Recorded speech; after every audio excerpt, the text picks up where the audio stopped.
begun in ocean transportation as the famous British White Star liner Titanic begins its first run across the Atlantic Ocean. The biggest, fastest, most luxurious liner in the world. The Titanic is expected not only to break all existing speed records for passenger ships, but to provide a model for future ocean travel in terms of comfort and, above all, of safety. Already dubbed the unsinkable ship, the Titanic is a marvel of marine engineering and craftsmanship. With its launching, man has taken another giant step forward in his conquest of space. 4 days ago, the Titanic left Southampton, England, headed for New York City. At this moment, she's on the high seas. Well, this first trip is naturally a feeling-out voyage, and it is doubtful whether the great ship will be pushed to her limits. Still, the posting of a good time for the trip will assure for its owners the fame and fortune predicted for the Titanic. Several reporters are on board the ship now, ready to bring you the latest reports of what may well be an epic-making transatlantic trip. All things are as they were then, except you are there.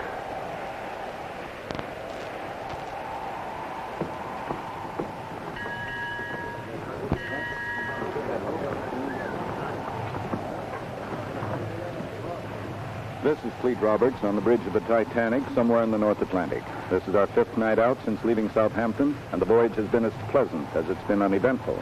The weather has been very clear, although rather unusually cold for this time of year, and the ship's been making extremely good time. No one is predicting a record yet, but no one will be surprised if one is made.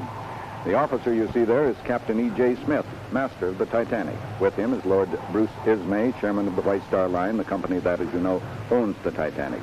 Captain Smith, sir, is the Titanic performing up to your expectation? If anything, beyond them. Do you think you'll break the record? Perhaps, perhaps not. I myself would be surprised if it were not broken. Do you know how much of a run we've made in the past 24 hours? 500 miles, sir. 500 miles. And 26. 526 miles, and we'll do more tomorrow, I promise you that. Unless, of course, the weather gets a bit sticky, fog, you know, or a storm. Still scared? I'm getting over it. But you don't get over 3 years of terror in one night. He couldn't follow us here.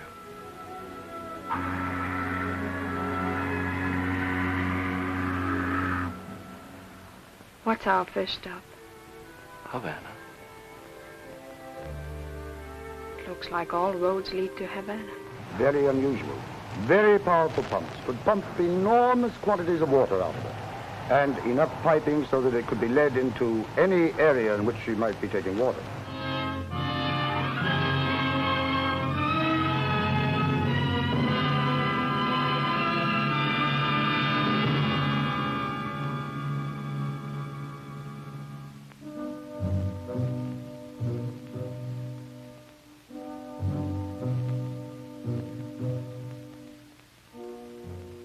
Never drank before this December.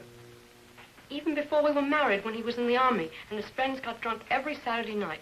John only took an occasional drink. How do you know that, Mrs. Dankman? John wouldn't lie to me, I'm sure of that.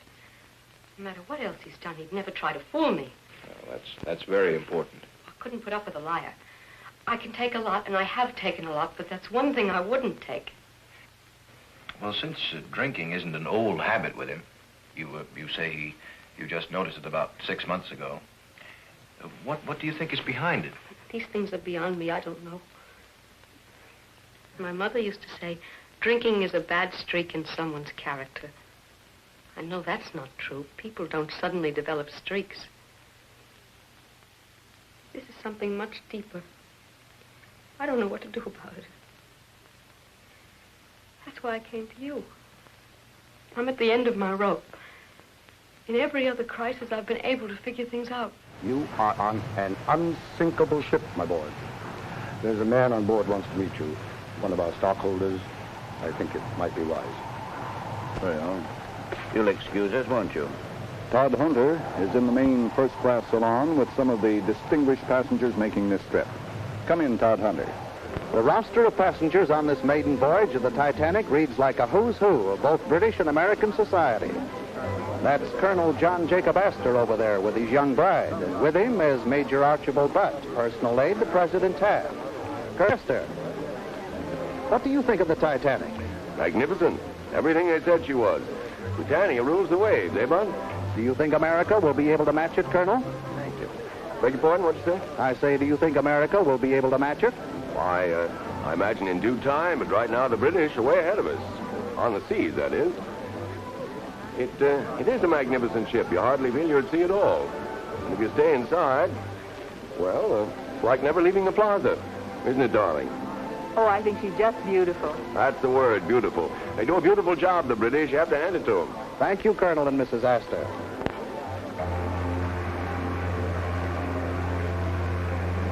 And that is Mr. and Mrs. Strauss. As you know, Mr. Strauss is head of the famous New York department store, R.H. Macy and Company. Having a good trip, Mr. Strauss? Delightful. Couldn't imagine a better one.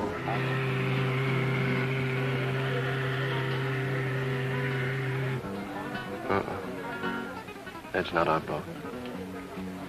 How much time do we have? Forget time. You think we'll make it? Isn't that dangerous, dear? Not if you know what you're doing. Why should things be so big? Well, in ships in general, the bigger they are, the faster they go. But why should they be so fast? Oh, there you go again. Right to the heart of the matter. You should have been a lawyer, my dear. But you can still quote me on the Titanic. It's a miracle, and I'm grateful to be on it. Thank you, Mr. and Mrs. Strauss. The man just coming in from the deck is Frederick Hoyt of New York. Mr. Hoyt is the well-known naval architect. Oh, Mr. Hoyt. Yes? May I ask you a few questions? As a designer and builder of ships yourself, would you tell us, please, your impressions of the Titanic? Well, she's quite magnificent, of course. I was just having another look around her. She's absolutely the latest word. Do you think she merits the title, the unsinkable ship? Well, I imagine the Titanic comes as close to it as anything on the sea ever has. Do you have any reservations about anything? Well, there's a French restaurant, a palm court, Turkish baths, electric baths, squash courts. There doesn't seem to be anything that anyone would want. I was talking about the ship itself, sir. Oh, you put me in a difficult position, being in the same line of business, as it were. Any comment at all that you'd have? The Titanic has every modern improvement and every possible safety device. Her chances of ever getting into any serious trouble are extremely remote. Thank you, Mr. Hoyt. He came in around 11:30. I heard him stumbling around downstairs, knocking into things. So I got up. The noises he made as he came upstairs was enough to wake an elephant. He was definitely tipsy. He didn't know what he was doing. As he tried to kiss me, I could actually smell the whiskey on his breath. It was terrible. There have been a few developments up here that may be of interest in showing the operation of the Titanic, particularly when any special precautions have to be taken. We are now entering a great field of ice plotted by the ship's navigators as some 70 miles long and 12 miles wide. No ice has yet been seen, but Mr. Murdoch, the chief mate, who has relieved Captain Smith on the bridge here, is ready to receive any warnings from the lookout up above in the crow's nest. Mr. Murdoch, how will you be informed if and when ice is sighted? Lately we've been neglected.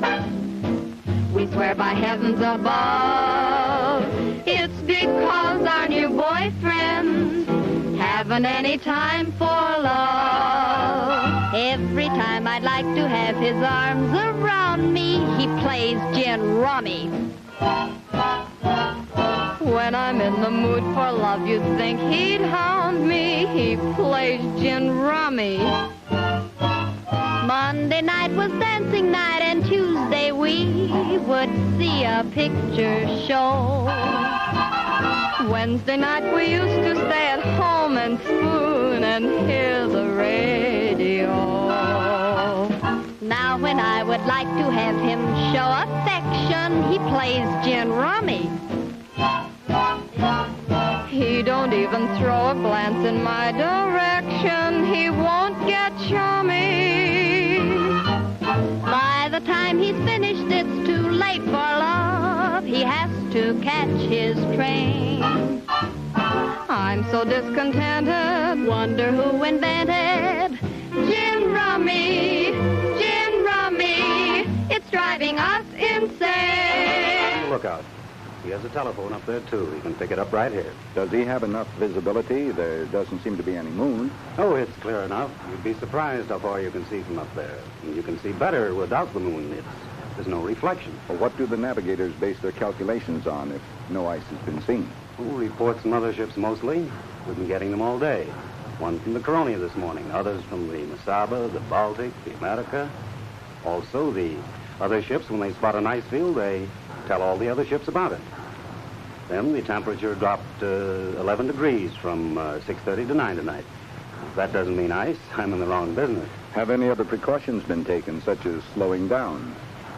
2 hours ago, we were making 22 knots. We're making 24 and a half now. Isn't that dangerous with ice around? We maintain course and speed as long as visibility's good. But, What would you have us do, mister? Come in late on a maiden voyage? What good is it building the biggest and best if she also isn't going to be the fastest? There's no way to make £1 million. But if there's ice already reported... If there's ice, we'll see it. And if we don't see it, well, mister, this ship is unsinkable, isn't it? They get along pretty well, these male Jacksons. With themselves and with their womenfolk. Hello, Mike. Thanks for bringing those things. The couple still need kid gloves from time to time, but they figured out ways to handle ticklish situations. Virginia's apron, when it's worn astern, means, take it easy, I need tender love and care tonight. And Mike's got his own danger signals. His spinning hat says it's one of those days when a fella needs a friend. I see you had a hard day. Not so hard that a warm greeting can't help a little. Let me finish this. I'll be with you in a minute. And even now... Can't you teach Tom to keep his junk out of the way? Why don't you watch where you're going? Tom's part of this family, too, you know.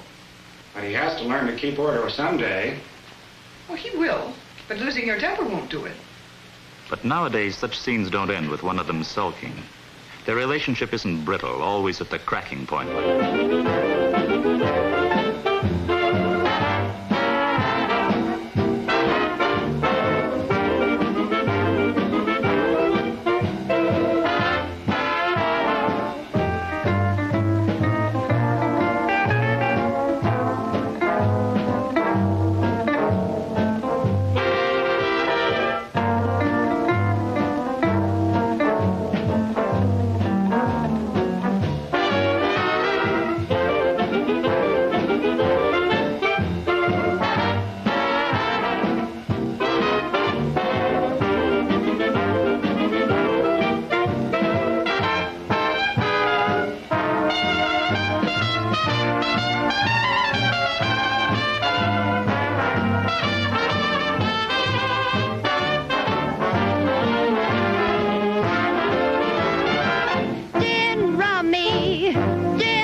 What's on the engines? Full of stern. Those are watertight doors. Watertight doors. What was that? Iceberg, sir. Those all watertight doors, then? Doors closed, sir. Good. I'll go below and see what damage there is. Good thing we didn't hit head on. Yes, sir. Full ahead. Full ahead. You're back on course. Back to course, sir. No need to get alarmed. You saw it wasn't much. Harlow Wilcox is in the wireless room to show us the workings of this new invention that has so greatly added to man's safety and ability to communicate. Come in, Harlow Wilcox. The wireless is a comparatively new thing on ships, as you know, and it's rare to find a wireless operator of advanced years. The young man here is John Phillips, the Titanic's chief operator, who has just come on duty. He and his assistant, Harold Bride, have been very busy on this maiden voyage. Mr. Phillips, what kind of messages are you sending or receiving now? Mostly personal or business messages from the passengers to the States. Are you in touch with other ships as well? We gab about a bit. Here, gab a bit with these. Right you are, Steward. I say, did you feel this hit me thing just now? Seems to me we shivered as if we'd brushed something. You'd shiver, too, if you were down in that water. Just like the middle of winter out there. It seems to me we're slowing as well. Mr. Phillips, we struck an iceberg. Stand by to send out a call for assistance. But don't do anything until you get word from me. It may not be necessary. Steward, you stand by here till further orders. Yes, sir. We've stopped. Well, whatever it was can't be more than a scratch. They just got the wind up because she's new and all. I hope you're right. We probably ran into some poor old whale, and they're having a board of directors meeting Phillips, about it. send out the international distress signal immediately. Yes, sir. Todd Hunter is on deck now. Come in, Todd Hunter. I wish you wouldn't load the glasses in this way. Okay. Oh, please. Now, this is very important to me. All right, don't get excited. But the glasses have to go on the top. Right. If you put them in the bottom, then the water can't spray up under them. I told you that before. Also, you should rinse them out before you load them in. Can't you see the irony of doing the machine's work before you use the damn machine? I don't mean to harp on this, but if we're going to share the chores around here equally... Oh, honey, now you can see that these things have to be done the right way, can't you? No one knows exactly yet what's happened, but no one seems particularly alarmed. Seems inconceivable that such a slight bump, if indeed that's what it was, could have damaged a ship like the Titanic. Those of the passengers who aren't annoyed at being called out of bed in the middle of a cold night are taking the whole procedure as some kind of stunt. Oh, Colonel Astor. Colonel Astor. Yes? Do you know what's happening? What? I say, do you know what's happening? Some sort of drill, I guess.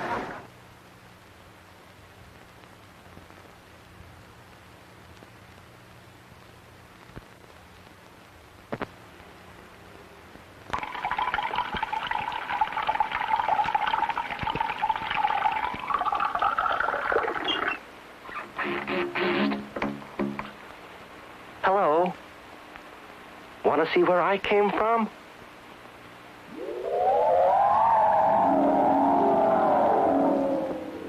Hold your breath. First stop's the reservoir.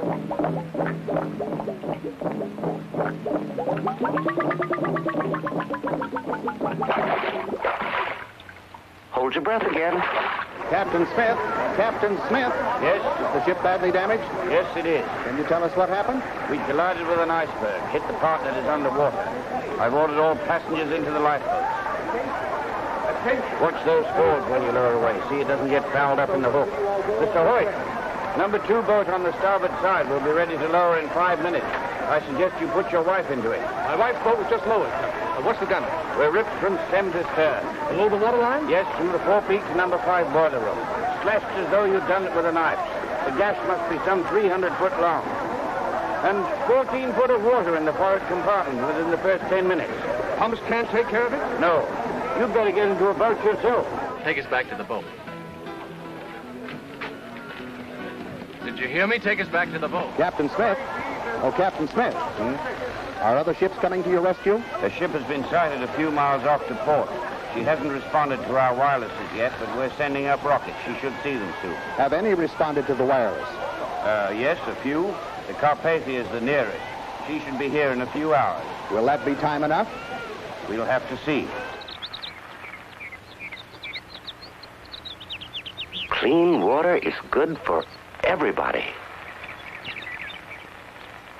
We should go back to the boat. Who's afraid now? Well, Mr. Hoyt? Well, Captain, looks cold down there. It is. Well, at least it will give me some sort of a chance. I don't suppose you... No. Stupid of me. Sorry. Well, goodbye, Captain. Good luck, Mr. Hoyt.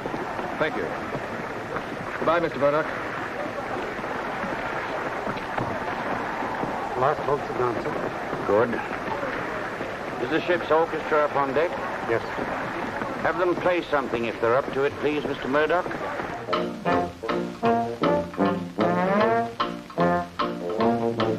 There's a feller in the valley.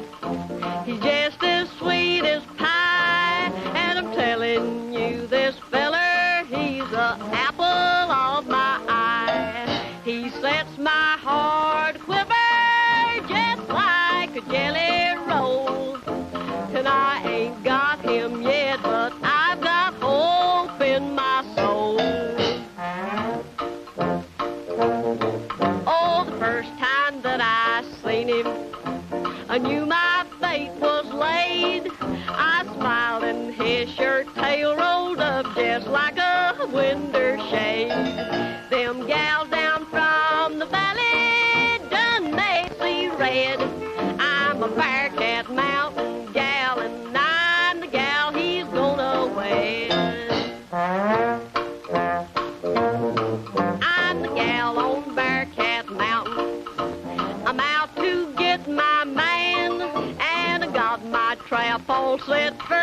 him and I'll catch him if I can. I'm gonna stalk that fella until I get him treed. I'm a Bearcat Mountain gal and I'm the only gal he'll need.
Let's get away from here and see what's wrong. Into the ocean they go. Did you ever swim in the ocean? Did you ever write this word? It's swimming. Let's all say it. Swimming. But seals don't swim just to play. They can keep their heads above the water even in the big waves. That's another word to remember when we read about seals. Waves. Let's all say the word. Waves. 2.5 hours after scraping the side of the iceberg, the Titanic sank to the bottom of the sea. She went quietly, her bow dipping deeper and deeper into the water until her stern stood straight up in the air. Then gently and gracefully, she slid beneath the waves.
So you're gonna make it tough for me, huh?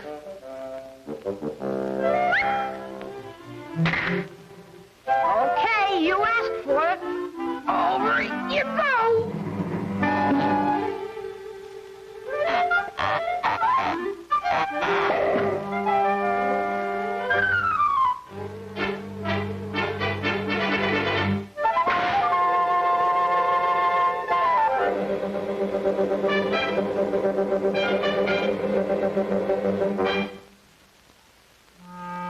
Oh, Puckin can get the best of me. I'll show you who's boss around here.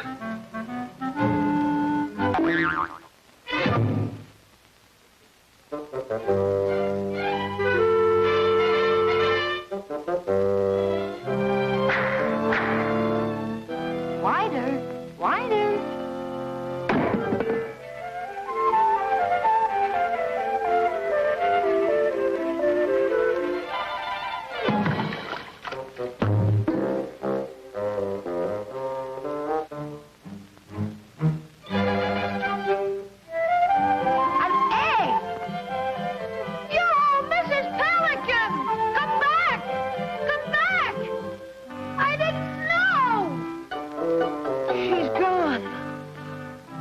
my gosh. Oh, I've got an orphan egg. Oh, now I gotta keep it warm.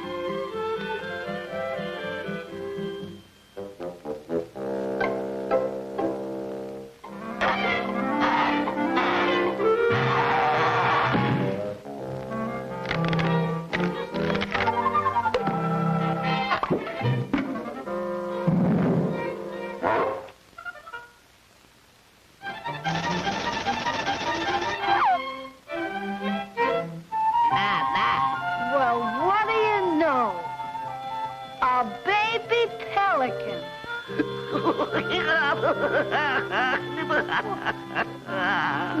What's the matter?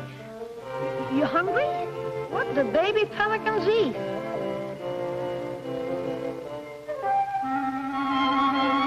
Oh, you want a fish?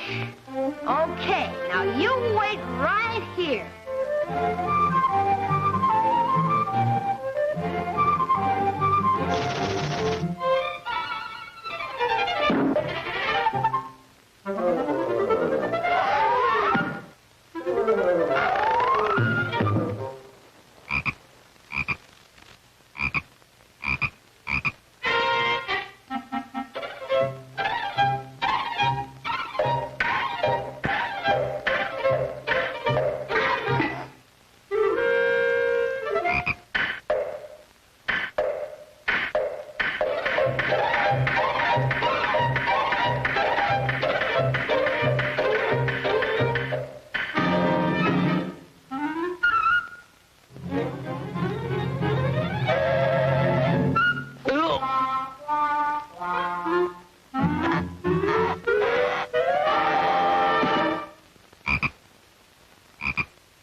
Amen.